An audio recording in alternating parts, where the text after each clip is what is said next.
So in this 3-part video series that I put together on what action you need to take every single month to be an absolute Xero hero and just be completely on top of your bookkeeping, this third step this third and final video, other than the bonus that I'm going to give you too, but this third and final video in what you should be doing every single month is going to be the one that is really about being your future best friend. How do you make sure that you're not sitting down 12 months from now staring at a big fat tax bill with no money put aside? So how do you be your future best friend and not get a fright when you need to pay some money across to the tax man? Okay, so let's talk about how you can use Xero to build in that proactivity into the way you run your business. Let's start with the simplest one. And I say it's simple because it's automatically built into Xero with no extra tweaking or adjustments you need to make. And that is VAT. So obviously this is only applicable to you if your business is VAT or VAT registered. So if you are VAT registered, and I'm going to be quick on this one because I know some of you may not be VAT registered. So don't worry, it's only going to take me about 30 seconds to explain. If you are VAT registered, the VAT feature will be switched on in Xero. If you're not VAT registered, you wouldn't have gone and switched on VAT in Xero, so this menu option won't be available to you. But if you have a VAT switched on, then when you hit this accounting drop-down menu and you scroll down under reports, you'll see VAT return. Okay. If you can't see that and you know that you should, then you'll need to go to settings and switch it on. Okay. But if you've been submitting VAT returns and you're all set up with that, what will happen is when you go accounting VAT return, you'll come to this report. And because it's a demo company, it's not connected up to any HMRC account. So I can't actually show you exactly what it would look like, but basically you'll see a list of VAT returns. At the bottom is where all your previously filed VAT returns. And at the top here will be your most recent VAT quarter that has not been filed yet. You'll need to click into that to see what is your accumulated VAT bill for the quarter to date. Okay, so just a quick thing on VAT. VAT in the UK, you can either be registered to submit monthly VAT returns or quarterly VAT returns. Okay, those are the most common ones. The quarterly VAT returns, your quarter can end on any month of the year, depending on what you've chosen. I could go down a whole rabbit hole of explaining all considerations you need to have around your VAT quarters. But the key thing I want you to understand here is when your quarter ends, so let's say your quarter is June, July, August, so your quarter ends at the 31st of August, you have 37 days after that to pay your VAT bill, to submit and pay your VAT bill. So if your quarter ends end of August, you have until the 7th of October to pay and submit your VAT bill. That's 37 days later. Okay. Now, I say 37 if the month's long or short. You have until the 7th of the month after. Okay. You want to make sure each month that at least once a month you look at what you've accumulated in that VAT quarter and have a separate pot aside or put aside for that money. So if you're not VAT registered, this applies to you too. What I probably should have started with, but I think I can mention it now, it's as relevant, is where should you be putting this money? Okay, so we've identified what VAT you should be putting aside. We're now going to talk about just generally how you should be putting your tax money aside. So you're going to put money aside for your VAT bill, and you should be putting money aside for, if you are a limited company, your corporation tax bill, and if you are a sole trader or partnership, etc., you need to be putting money aside for your personal tax bill. Okay, how should you be doing this? I highly recommend you don't just keep it in your main bank account. If you use one of the challenger banks like Tide, Starling, Monzo, you can create pots or savings accounts where you can put that money aside. However, if you are still tempted to touch that money, which is in essence not your money because it belongs to the tax man, you should consider opening up a completely separate bank account. So if your main bank is with Lloyd's, open up a Starling bank account. If your main bank is with Monzo, open up an HSBC bank account. Open up a separate bank where you can transfer money across each month for your tax bill so that that money is not visible and it's there sitting and waiting for when you need to pay that money. Okay, and do the same for your VAT, which I just showed you how to get that VAT figure that you should be putting aside for your next VAT quarter. Let's talk about how you can get an estimate of what you should be putting aside for your corporation tax or your personal tax bill. Now, the reason I do this video third and not first in the series is because it should be the final thing you do, because you cannot get an accurate estimate of what corporation tax or personal tax you need to pay if you haven't got your bookkeeping up to date and if you haven't done your monthly checklist to make sure that there's no errors in your bookkeeping. So do your bookkeeping, do those monthly checks, and then as a final step, do these checks around what tax you should be putting aside. If you VAT registered, put that aside.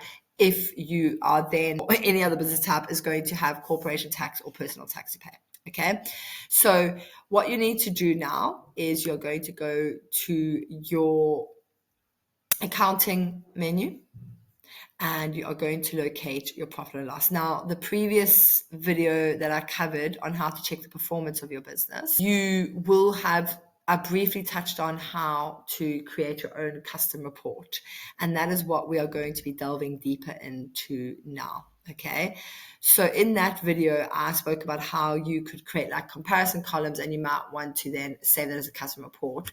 I'm now going to show you how to build a formula into your profit and loss so that you can have a calculation of your tax. Okay. So let's talk about how just purely the numbers and the percentages that we're going to apply. If you are a limited company and you're therefore going to be paying corporation tax, you need to understand what corporation tax rate you're going to be paying. It used to be a flat 19% in the UK, but it is now anything from 19 to even 26, but technically 25%.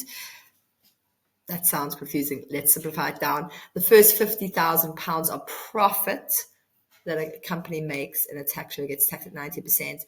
And then between £50,000 of profit and £250,000 of profit, there's a marginal rate so that by the time you get to £250,000 of profit, you're paying your corp tax at 25%. So if you're making £50,000 or less profit and you don't have any other companies, because there are some associated company rules, you can estimate your corp tax at 19%. If you're making more than £50,000 of profit, I would probably recommend that you have a quick consultation with your accountant to make sure that what is the best rate that you expect to pay tax at, because you're going to be in this like marginal rate bracket. Okay. But if you want to be super prudent, you can put aside 25% of your profits, and then at least you know you'll have something enough be put aside. Okay. So, and then if you're a sole trader or a partnership, okay, sole trader, all the profits will belong to you. Partnership, you need to understand what percentage of those profits will be yours. So let's say you're in a 50-50 partnership and you come to this profit and loss page here. If the company's made £16,000 of profit so far, you know that 8,000 will be yours. Okay, so it's just work. That's for a 50-50 partnership. If you're a sole trader, the full £16,000 will be yours. And it's important to identify let's talk as like sole traders or partnerships, what profits you are expecting in addition to other sources of income. So if you have rental income or a salary from elsewhere, or if you have any other sources of income like interest income, etc., you need to add that together to work out where on the tax tables you'll land. Now, I don't want this to turn into a tax video, but just basically identify what tax rate you're going to pay. If your total income for the year as a sole trader or partner, your personal tax is you expected to earn an income of less than £50,000 in the year, then you can expect to pay tax at the basic rate of 20%. Okay. If you're expected to make more than £50,000 in a year in terms of your profit, along with your other income, you're going to be an additional rate, a higher rate taxpayer or an additional rate taxpayer. So look at the tax tables, look where you expect to land on the tax table, and make sure that you then work out the correct percentage. What you're then going to do, because this is more of a Xero video than a tax video, is you want to come here and edit the layout. Okay. Then you're going to scroll down, and here you can pop it in. Let's just pop it. I recommend just popping it right in at the bottom. So you're going to highlight this last line, and then up here, you're going to say add a row.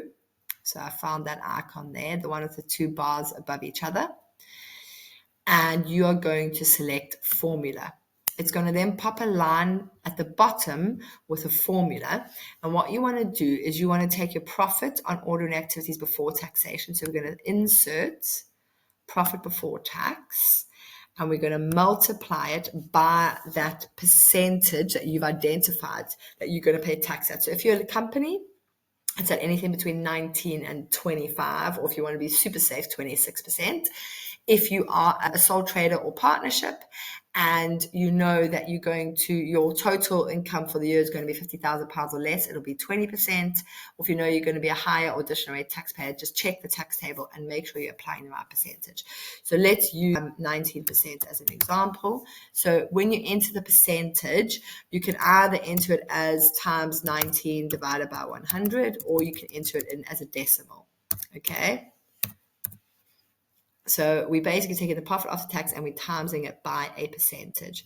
That is our formula complete. We can give it a nice heading, which is going to be, I like to give it a name. In this case, I'm assuming it's a company. I'm going to say Corp Tax Estimate. And I like to put in the description the percentage that I used in case I realize that, say I suddenly get a whole lot more profitable than I was in the past and I exceed that £50,000 mark, I need to know that I'm actually not applying the right percentage. So it's just a good way to remind you what percentage you've used in that formula. We then update the layout. And you'll see now that it's going to have calculated our tax at the bottom. Now, all this really does is saves you getting out a calculator each time. You can see there, that's the estimated corp tax that I need to make sure I put aside. But it's a bit better than a calculator because it means every time you change the parameters up here about the range that you're looking at, you could decide to look this month or this year or this quarter, it's going to have that number ready for you at the bottom so that you can say, well, have I put enough aside? Okay, I could talk about when tax is due, etc. Maybe I'll just end off by saying that. So let's talk about when you need to have your tax ready in case you're unfamiliar. So if you're in the UK, if you are a limited company, your corporation tax is due 9 months after your financial year end. So you need to take your year end and add 9 months, and that's when it's going to be due. If you are a sole trader or a partnership, your tax is due by the 31st of January each year. You may have payments on account, but that's a separate point. But we're sitting in November 2024. The tax year each year runs from the 6th of April to the 5th of April in the following year. So the tax year that we are in now, if we are sitting in November 24, is what we call the 24-25 tax year. It runs from the 6th of April 24 to the 5th of April 25. Okay, so if I was sitting here and on my screen here, I have the results of my sole trader business. And it's November 24. That means I'm in the 24-25 tax year, this tax year ends on the 5th of April 25. When the tax year ends in April, you have all the way until the 31st of January in the following year to pay that tax. So the idea is to make sure you're putting enough aside so that you have the money ready to pay that tax. If you have a history of being relatively profitable, you will probably have payments on account that you need to make. And of course, don't forget, I don't want to go without mentioning that if you are the director of a limited company, you will also possibly have personal tax to pay on your dividends, but that's a whole nother tax video. What I wanted to really focus on here is how can you get the information you need from your Xero to help you with literally having the right amount of money that you should be putting aside into a bank account each month. So if you've VAT registered, check that VAT report and put that money aside.